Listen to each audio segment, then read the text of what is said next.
పరువు అంటే ఫేమ్, పరువు నష్టం అంటే ఫేమ్, దాన్ని కలిపితే డిఫేమ్, డిఫమేషన్ అవుతుంది. పరువు నష్టం ఫస్ట్ ఎవరికి అవుతుంది? అందరికీ పరువు నష్టం అవదు నారాజు గారు. మీకు పరువు ఉండాలి, పరువు ఉంటేనే ఆ పరువు నష్టం కలుగుతుంది.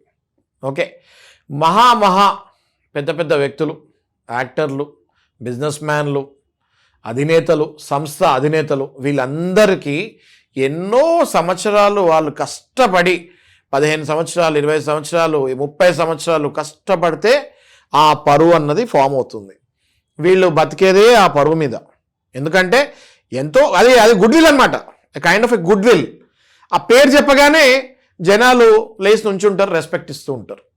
అలాంటి వాళ్ళ పరువు బజార్లో పాత సామాన్లు అమ్మినట్టు అమ్మేస్తున్నారు ఇవాళ జనరేషన్లో కొంతమంది. అయితే నాగరాజు గారు, ఇందులో కనుక మనం డెప్త్కి వెళ్తే టూ టైప్స్ ఆఫ్ డిఫమేషన్ ఉంటుంది. ఒకటి సివిల్, ఒకటి క్రిమినల్. అందులో ఏంటి అంటే లిబెల్, స్లాండర్, ఇవన్నీ కూడా లీగల్ టర్మినాలజీ. లిబెల్ డిఫమేషన్ అంటే ఏంటి?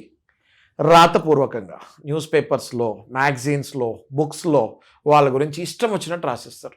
ఎవరో చరిత్ర రాస్తారు బయోగ్రఫీ అని, అందులో ఇంకోటి పరువు తీస్తూ ఉంటారు. వెబ్సైట్స్లో కూడా, వెబ్సైట్స్ మేము చెప్తున్నాను మీకు, బుక్కులు, వెబ్సైట్లు, వాట్సాప్ గ్రూపులు, న్యూస్ పేపర్లు, మ్యాగజైన్లు, సోషల్ మీడియాలు, any print media, any social media, ఇవన్నిట్లో కూడా ఇష్టం వచ్చినట్టు రాసిన, ఇష్టం వచ్చినట్టు ఏదైనా పెట్టిన, వీడియోలు పెట్టిన ఒక మనిషి గురించి, ఇవన్నీ కూడా లిబెల్ డిఫమేషన్ కిందకు వస్తుంది. నెక్స్ట్ స్లాండర్ డిఫమేషన్ గురించి మాట్లాడదాం. స్లాండర్ డిఫమేషన్ అంటే సింపుల్, రెండే ఉంటాయి. ఒకటి వర్బల్, ఒకటి జెస్చర్స్. మీరు కొన్ని పిక్చర్స్లో తీసుకుంటారు ఈ మధ్య, కొంతమంది డైరెక్టర్లు కూడా డైరెక్ట్గా డిఫమేషన్ లాగానే చేస్తున్నారు. ఓకే, అంటే మీరు ఫర్ ఎగ్జాంపుల్ తీసుకోండి, ఏదో ఒక టీచర్లో ఒక సినిమాలో ఉపాధ్యాయుడు ఉంటాడు. ఆ ఉపాధ్యాయుడు ఏదో రాస్తుంటే వెనక నుంచి వీళ్ళు గలీజ్గా మాట్లాడుతూ ఉంటారు students. That is called libel defamation. Okay, ఒక క్యాస్ట్ గురించి, ఒక రిలీజన్ గురించి మనం చాలా మూవీల్లో చూసాము. ఒక క్యాస్ట్ గురించి ఎగతాళి చేస్తే తర్వాత అద్దాలు బయలునాయి వాళ్ళ ఇళ్లలో. అది defamation. That's called slander defamation. అంటే మీకు చెప్పాలంటే చేష్టలు ఉంటాయి కొన్ని, నేను చెప్పలేను, చేతులతోటే చేసి చూపిస్తారు కొన్ని.